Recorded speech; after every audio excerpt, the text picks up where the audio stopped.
So, what do you call a potato with a YouTube channel? Me. Hello, I'm Ross, Hawklord2112 Kingston, and here to talk about some role-playing games, of which I have many games, all of them. Not quite all of them. There's a few that I don't have, a few that I've never had, a few that I never will have for various different reasons. Might come into that at some point. I thought I'd ask a load of friends of mine as to what I would review first, and one that got specifically requested was Starfinder from Paizo Publishing. Obviously Paizo are the people that took over printing Dragon and Dungeon Magazine from Wizards of the Coast. They were publishing their Adventure Path modules through there that had their own setting, the world of Galarion, and they then brought out Pathfinder, possibly the best successor to 3.5 D&D. It's very popular. There's a lot of it. Pathfinder 2, which is just their kind of mixed reviews. There's been several memes. You were supposed to save 3.5, not destroy it. The Star Wars meme. And yeah, so they got their Pathfinder thing very popular. I said a lot of it. So there's about 30, possibly 40 6-part adventure paths, 5 bestiaries, ultimate magic, ultimate combat. There's a fair chunk. And they then brought out Starfinder. This is the core rulebook. ISBN is whatever, put it in the notes, paizo.com/Starfinder. And I was looking at it and I thought, you know what? It looks like D&D in space. Or rather, it looks like the whole don't do D&D in space that Dragonstar failed to be. That was just D&D directly transcribed. It didn't have much in the way of modifications. Yeah, you had firearms rules, but other than that, it was literally just there's D&D space, which I've never quite clicked with. So I was interested to see what this would do. At the time, I was waiting for this thing to turn up. Get onto that later. And I thought, you know what? I very rarely do published modules. It's not something that I'd done massively. So I thought, you know what? I'll get it. Do the adventure path. So, you know, you've got it all in the books and whatever. And I thought, okay, don't need to buy into absolutely everything. Obviously, the presence on the shelf there negates that fact, because this is me we're talking about. And it's good. It's good. Is it awesome and fantastic? Yeah, it's got a few niggles here and there. The book itself is lovely. It is Paizo's credit. It is nicely well bound. It weighs in at, oh goodness, there's actually 525 odd pages. It is full colour. Get a flick of that one there. And as you'd expect from a core book, it goes overview of basic gameplay, character creation. We'll get onto that one in a minute. Got a bit to say about that. Your races. So we are presented in the core book, at least, with 7 playable races: humans, androids, a 4-armed kind of traditionalist monastic race called Kazathas, Lashuntas with the Dilly Boppers, Shirans, kind of race of insects, race of reptiles called the Vesk, and a race of mammals called Izoki. I don't want to say rocket raccoon because they're more like hamster-like. They've got cheek pouches. You can store ammo clips in your cheeks. But that's a nice, decent race. The book is supported by a couple of alien archives, monster manuals to you and me, and in each one of those, a lot of the civilized, sentient races have got stats to allow them to be used quite easily as additional playable races. Character classes. Oh yeah, so as well as your racial descriptions, you've also got your basic hit points, which is determined by your race. and then it's determined by your character class as well. So there's no random hit points, which is good. It's nice, makes it nice and simple. Then we get character classes. So there are again 7. So 7 by 7 so far. So we've got 49 character options to start off with, which is kind of cool. And then it goes a bit further than that as well. So we have an envoy, which is like a face character, so skills and interpersonal things. Mechanics, so where you get like a drone or an artificial intelligence like companion. The mystic, which is your primary wisdom-based spellcaster. For D&D users, it's like your divine spellcasters.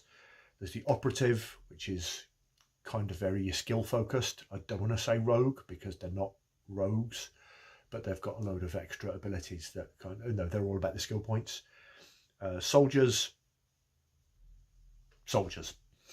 Technomancers, which are your primary arcane spellcasters, but with that called technomantic, like techno magic twist to it. The character class called Solarians, who are it's hard to say. You've got either a magic suit of armor or a magic blade, a mote of sunlight, and you've got a lot of abilities based on if you tune it to light energy or dark energy. Which is quite interesting, but they're quite a melee based class. And in each one you get like a load of abilities. It's standard D20 fare, so levels 1 to 20. Skills are ever so slightly different. You've got 2 spell lists, so you've got Mystic and Technomancer, and some spells occur across both of them. Stats 3 to 18, points based. Standard D20 system, so a 12 or 13 will give you +1 to your dice rolls, 14 and 15 give you +2. You know where the D20 system is. That's one thing that I think it's a good foundation to build things on. Characters also have like a theme to them that gives you a little bit of flavour on top of things, and themes tend to go with character classes. And again, there are 7 themes, so 7 by 49, that's 210, so 220 character options from the core book before you look at stat variables and equipment variables. So that's quite a lot of customization that you've got from the start. And it points out under every character class, you've got 4 different builds, which is so this is how you would be an envoy, but with the Xenoseeker theme. So you're an ambassador. This is how you'd be an envoy with the ace pilot theme, to be a military officer. This is an envoy with the icon, which is like a personality, a star personality theme, to be a negotiator. And if you mix the outlaw theme with the envoy character class, you're kind of like a scoundrel rogue. So you get a couple of options and a couple of examples as to how to create these together, which is very nice. It's quite evocative in some places. Sections on drones, it's a spellcasting classes, and it's standard things. You've only got spell levels 1 to 6 in this game, so the whole 3rd level fireball spell at 5th level is out. Spells seem to be a little bit more powerful to make up for this, so they scale up a little bit faster. One thing, skipping ahead to spells, things like healing, rather than for a character to have to kind of go out and find your level 1 heal spell, your level 2 heal spell, your level 4 heal spell. It scales up, so heal, and you cast it at whichever level you put the slot into. They're all spontaneous casting from what I can see, so you've got your spell slots and a certain set of spells, and then you just use them as and when you need them. So no prepping spells, at least not in the core book. Could be added later, don't know. I quite like spontaneous spellcasting. So mystics, you've got like a load of different types of mystics, so Star Shaman, Xeno Druid, Mind Breakers. There is a healer archetype in there, so they all get slightly different flavouring on each one of them. Operatives, then you've got the Solarians with all of their powers. Then you've got feats. It's a D20 system game. You've got a lot of feats. Actually, not that many, but there's a fair few, and you can see that there's going to be. It's easy to slot extra ones into them. And some of them are fairly straightforward. So weapon focus, requirement proficiency with the selected weapon type, +1 to attack bonus with the selected weapon type. Simple as that. Then there's nothing majorly interesting that reached out to me. There is one that treats all of your weapon attacks as magical, which you can get if you're a first level spellcaster. So if you're facing against monsters which are immune to lasers, but you've got this feat and you're wielding a laser pistol, it's magic laser blasts, so it bypasses that if they've got magic vulnerability. Combat side of things, standard D20. They've split armor class into two, so you've got energy and kinetic. So some armors might have energy weaves built into them to dissipate incoming laser fire, but offer no protection against bullets and knives. I like that. I think sci-fi needs that kind of touch for it. Weapons, again, you've got all sorts of different things, and there are rules built in for, okay, this is how you take a laser pistol and you add they call it an arcane fusion that gives you enhanced effects, quite often on criticals, but sometimes on additional effects. So you can say, right, well, there's my laser pistol, there's a cold arcane fusion to it. It's now doing bonus cold damage on a critical hit rather than bonus heat damage on a critical hit. And again, something that they can slot in extra things into later as when they need to. As any D20 style game, and as any sci-fi game, lists. Lots and lots of lists. One nice thing that they've put into this that made its way into Pathfinder 2, or the Pathfinder playtest, is leveled items. So the book kind of says, yeah, if you've got a level 1 character, this is the kind of kit that we'd expect them to be using, just so it kind of, the kit power curves with it. And easiest example, laser pistols. Here we go. Oh, no, those are long arms, small arms. So laser pistol, level 1 laser pistol, 1d4 fire damage. A little bit low. You know, that's in the game that we played. I think everybody had laser pistols, and there's one character who had a laser rifle for 1d10. It's very rare that you'd see an entire party of D&D adventurers armed with effectively daggers, but it's all ranged combat. You've got an extra d4 damage on a crit, so you're throwing 2d4. You're not adding any mods to it, which is a little bit irritating.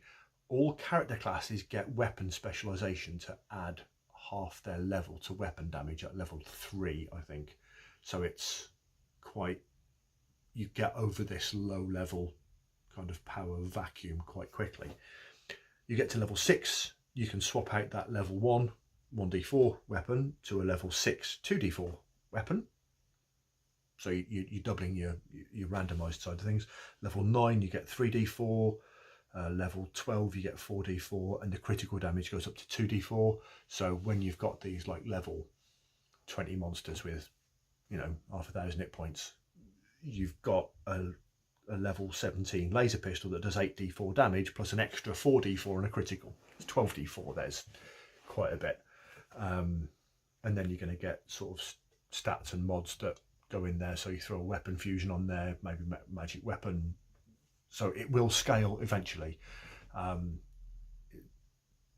Thinking on it now, somebody at Paizo played some Morpagers, because it's very much got that power curve. And the same holds true for armor. So level 1 and 2 character, or level 1 characters, level 1 and 2 armor, you've got something that's going to give you like +2 to energy and kinetic, and then level 5 you're going to get something that's +3 to both of them, and it scales up a little there. You've got options for, oh, it does, as well as giving you a list, it gives you a load of pictures of weapons. Let's see if I can find one of them, which again is quite nice, sort of decent weapons catalogue. And then you've got powered melee weapons as well on there. The armor, you've got like fusions that you can apply to that armor. So you've got light armor, heavy armor, and powered armor. So if you want to be Space Marines, then you can be Space Marines. And then there are mods that you can put on your armor. So force fields, jetpacks, automated loaders, whatever. Oh, nice little thing. Androids get one light armor mod built into them. So we had an android operative who had a quick draw weapons holster in his thigh, Robocop style. So it's always there. And strange enough, jetpacks are a light armor mod. So in theory, you can have an android with a jetpack, which is quite useful. Androids don't breathe. Androids are immune to vacuum. And jetpacks allow you to fly in vacuum. So if you're a pilot, when you eject, you can actually Robbie Rocket pants your way out of there. Set of tactical rules, attacks of opportunity, always going to have them. Grid, cover, moving, combat, section on starships with a load of vehicle rules, how to build starships, spaceships in this. So you start off, the initial adventure path, you get a spaceship. They give you a ship, it's not a big thing. And as characters level up, so as the party goes up levels, and obviously they can buy new kit, you can spend money to level your spaceship up as well. So you start off and you've got ship-to-ship lasers doing 2d4 damage each. And then you level up a little bit, you can put 3d4 lasers on it, or you can put extra turrets on it. So the ship grows with you, which again is another nice thing. It kind of gets past some of the things. It's like, well, why are you flying around in a stock YT 1300 when you can go out and buy something completely different? Again, some sample spaceships, and you get, I think, 3 ships for each of 5 or 6 different fleets and planets. Spaceships and ship-to-ship combat, very nice point in the game. Everybody is assigned a role, so you'll have a pilot, a captain, an engineer, and gunners based on how many gunnery ships that you've got. So if you've got a party of 4 characters with a spaceship, and certainly the one that you get in the first adventure path, you've all got something to do. So the engineer can boost other systems or attempt repairs mid-combat. Pilot obviously is responsible for moving the ship, making rolls to see if you can make the various tactical maneuvers. The captain can boost other people's rolls with morale checks. They can make diplomacy checks with opponent spaceships. They can make intimidation checks with opponent spaceships. And then the gunners pew pew pew, but don't get cocky. Big section on magic and spells. Oh yeah, here's a fun one. When I said that spells level up, the spell fly, something in all my years I don't think I've ever really seen used in D&D. 3rd level mage spell. Fly in this one scales from level 1 to, or flight, level 1 to level 6, and it's a techno magic spell, and it has different effects based on what level you cast it as. So when you cast it as a 1st level spell, target 1 medium or smaller falling creature, falling object or creature per level at close range. Targets must be within 20 feet of each other, and they slow down. So basically, your level 1 spell is Featherfall. Your level 2 spell is Levitation. Your level 3 spell is True Flight. Level 4 is a faster version of Flight. Level 5, it's Mass Flight, and level 6, it's Mass Fast Flight. So you have one spell, but you cast it at different levels as and when the situation needs it. Again, very, very good. There's a spell called Gravitational Singularity. It's quite nice. And yeah, so there's some nice techno magical spells, like you can make junk bots. So if there's parts around of you, you can make a defense junk bot that will kind of work as an interceptor drone or a healing junk bot. Decent set of spells for it. Section on games mastering and a section on the setting. So the default setting is the Pact Worlds. Okay, and I didn't really click much with Pathfinder's default setting. I knew it was a world called Galarian, but I didn't really look into it that much from that one there. But effectively, the core idea, or the core conceit of the narrative, is that a couple of thousand years in the future, races from Galarian have headed out into their system, and it actually does reference planets that have been referenced in the previous Pathfinder books, like Orkturn, which is this one that's out at the far end of things, home of like undead and elder mythos things. And it's set about 200 or 300 years after the Gap, which is where everybody and all recorded history is erased for about a 300-year window. Gone. Along with the planet Galarian. Gone. In its place is a massive space station called Absalom Station. And again, this is like a planet-sized thing. And the conceit is that a lot of your players will be based there because it's nice and cosmopolitan. You've got basic descriptions of all of the planets and all of the races that come from those planets. So there's a planet called Castrovel 2 in, and that's where a load of elves have settled. So you've got there's a section in the back of it for using more traditional D&D or the traditional Pathfinder races. So elves, dwarves, half-elves, half-orcs, halflings and gnomes. I don't think didn't put goblins in there. I know Paizo like their goblins, but space goblins are a separate thing. Again, playable if you want to. So you've got elves and the Lashunta, the telepathic Dillybopper guys from Castrovel, and so on and so forth. And it's quite a well set out setting. It gives you a good solid base, and certainly most of the first adventure path takes place in this setting. Also, it references travel to other star systems. It references oncoming threats like the I forget the name of it. There's like an Aztec themed magical tech powered race kind of coming in.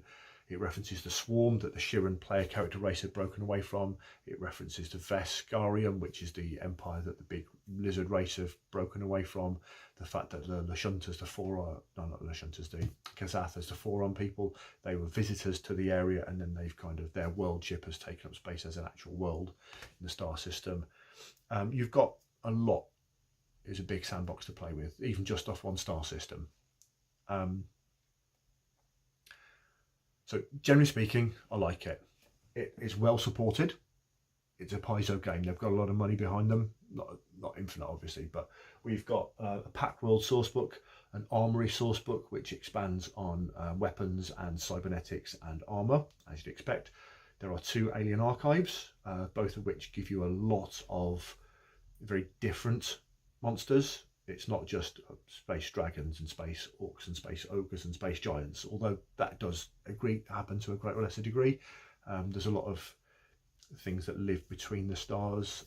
There's one class of demon, which can shapeshift between a massive kind of juggernaut and an actual spaceship, which is interesting. They're on, I think, the 3rd adventure path is on its way out. The first adventure path was 6 books. The second one, the Rune Drive Gambit, is 3rd, and the 3rd one, the Burning Something, is 3 books. So they're doing some shorter adventure paths. And these books themselves are typical Paizo fodder, so they're 60 odd pages. Each one of them, you've got the adventure, you've got a load of magic items, you've got a load of the gazetteer of the setting, normally the packed worlds. You've got all the new monsters, all the monsters that you'd need, statted out in the back of the book. And then you've got some spaceship bits, or you've got some bits here and there. And each one of these kind of adds in what it needs to actually run itself as an adventure, and it adds in a little bit towards building the lore. So you're not just buying an adventure module, you're buying an adventure module and that window on some more of the setting, which I actually really do quite like. I didn't, as I said, didn't really truck with Pathfinder adventure modules or adventure paths, but yeah, I like the system. The Pathfinder Society is now the Starfinder Society. So if you want to be part of something bigger, you've got that there and built in. There's a GM screen. There are cards. So you've got cards for critical hits. You've got cards for critical fumbles, that deck's just come out. You've got cards for conditions. So you've got like a deck of cards that's got like sickened and shaken. There's about 20 or 30 combat conditions that you can be put under. And it's also supported by a lot of pawns. Plural, pawns, sorry. I want to mention these specially. I've fallen out of favour of miniatures based play for various different reasons. For one big reason rather. Having miniatures on the table is nice, and where the game references tactical combat a lot, it's very, very useful. You know, you get big battles and it can be bogged down, and it avoids a lot of doubt. The folks at Paizo are very, very good at putting out their flip mats for the adventures, and then you've got adventure tiles, and they've got their new kind of reversible dry erase tiles that they do. But their miniatures, no, sorry, they're whiz kids. The paint jobs are terrible. Really don't like them. But what they do well are these things. So these are very heavy cardstock. You can see how they are. They're kind of almost Fantasy Flight Games level of goodness and tokenitude. And they've got a box set. So they've got one pack with all of the monsters and spaceships, because they're doing them for the spaceships as well. One pack for everything that was in the core book. One pack for everything that was in the Packed World source book. One pack, and they do them for the adventure paths as well. So this is the Dead Suns one. This has got, without having to buy the full set, every monster that you need for every encounter in all 6 books of the adventure path for the Dead Suns, which is the name of the first adventure path. And I think that's a brilliant idea, because it means that you don't have to use stand-in miniatures. Some people don't mind. You know, I've used dice for miniatures, I've used whatever, you're not precious about it, but it's nice. So if you've got an encounter which is 4 sentry class bone robot things, there's 4 of the skeleton boys across there. If you've got, you know, something with marooned wands, okay, you've even got a miniature or a pawn cutout for, and spoilers on this one, the guy that gets killed in the first fight that you have. He's not a massive thing, but there's a token for him, even though he is actually supposed to die. And again, you go up to the large sized ones, and you've got them in there for all of the spaceships that you'd want. So it's nice to know that the monsters kind of go this way up, so name at the bottom and a curved bit at the top, and then the ones go at the bottom. The spaceships kind of go sideways, so they sit across the base. An interesting thing, spaceship combat uses hexes rather than squares, which is a little bit better for spaceships. I do quite like hex based combat for like ground level for miniatures on hexagonal boards. Not sure why, but for whatever reason, you know, squares are quite easier. And yeah, big box set for the Alien Archive. There's another box set for Alien Archive Part 2. I've just not got around to picking it up yet. So there's reasons why other things are taking a bit of a back seat at the moment. So yeah, it is good. It is very, very pretty. It's a D20 based system, so the core of it is the same: fortitude, reflex, willpower, saves, 6 stats, hit points, stamina points. That gives you like a buffer zone that heal like really quickly when you can stop and have a breather. Short rests, long rests. Character generation is where it falls down. Not in that it doesn't create interesting characters, but there's a lot of page flipping. And there are some bits which are not very clear. So things like leveling up, you know, you're going backwards and forwards to say, okay, well, how many stamina points do I get, and how many of this and how many I get, and that could have been written so much better, and be a lot more streamlined, especially when you've got a big book, you know, to do it through. And yes, they've supported it with I think Hero Lab Online, you can generate characters for it. Subscription-based service. I like Hero Lab. It's brilliant software. The fact that it's all online, absolutely wonderful. The web interface is fairly good. From a phone or a tablet, not quite so brilliant. You normally like to do it with a proper mouse and pointer. But $30 for 3 months, $10 a month. No, it's. I'd say they're our business and they've got to do it, but it's not my cup of tea.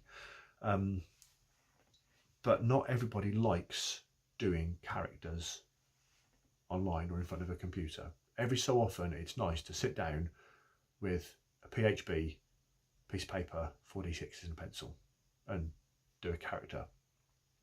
And it's not. It feels like a bit more work. So there's a lot of going backwards and forwards between the various different sections. Similarly, your characters also have, I totally forget, hero points, not hero points. So stamina points, hit points, oh, and resolve points, which are, call them hero points, and you can use them to stabilise yourself if you're bleeding and dying. But again, it's quite unclear in some places as to how many you get, as to how you get them back, as to what you can spend them on and when. That bit needed clearing up a little bit more. The character sheet is standard D20 fare, which is quite, is what you'd expect. I've been spoiled by character sheets. Character sheets can make or break a game for me. There are some games that I've waited for years because I've seen the character sheet. The games are absolutely unplayable, but I like the sheet in the first place. There are some games that I absolutely love the look of, but the sheet looks like it was knocked up in MS Word, and it really puts me off. And the sheet on this one is good. It does the job. It's a standard D20 character sheet, so you've got, you know, list of skills, stat mod, skill ranks, miscellaneous modifiers, and then a space to total them up on it. So nothing positive or negative there. It does the job. There's a load of custom ones out there already. You can get form fillable PDFs, so you can kind of print them out and fill them in. Yeah, so Starfinder, it's a good sci-fi game if you're happy with the D20 system. There are other sci-fi games that I think are a bit more, well, it's not actually a sci-fi game, it's a science fantasy game. So it's a fantasy game set in space. I don't think it's not hard sci-fi like Eclipse Phase or some of these other games that you can get which try to model everything, like that is worried about waste reclamation and heat dissipation in spaceships and so on. It retains that kind of magical element because it's a follow-on from Pathfinder, as it were. The gameplay itself is fairly standard, so you know your players are going to be murder hobos living on a spaceship, XP per monster defeated, standard fare. The adventure paths are fairly good. The first one has received a bit of negative criticism for being very lackluster in some places, but I think because it's trying to be the first one for a new game and a new system and a new setting, that it's got to try and paint with very broad strokes what the setting is about. And reading, you know, I've read the first 3 bits in thoroughly and then skimmed the second 3. So we got into the first act of the first book, and then something turned up on my doorstep that's put pretty much every other game on the shelf, as it were. And it did what it set out to do. It was a pretty good game system. Am I going to keep on getting it? Probably yes. Certainly I've started getting the bits for the second adventure path. I'm going to get the character pawns for the second one. Is it good for long-term campaign play? It's a D20 based system, so you've got 20 levels of character generation on it. Multi-classing, not so much.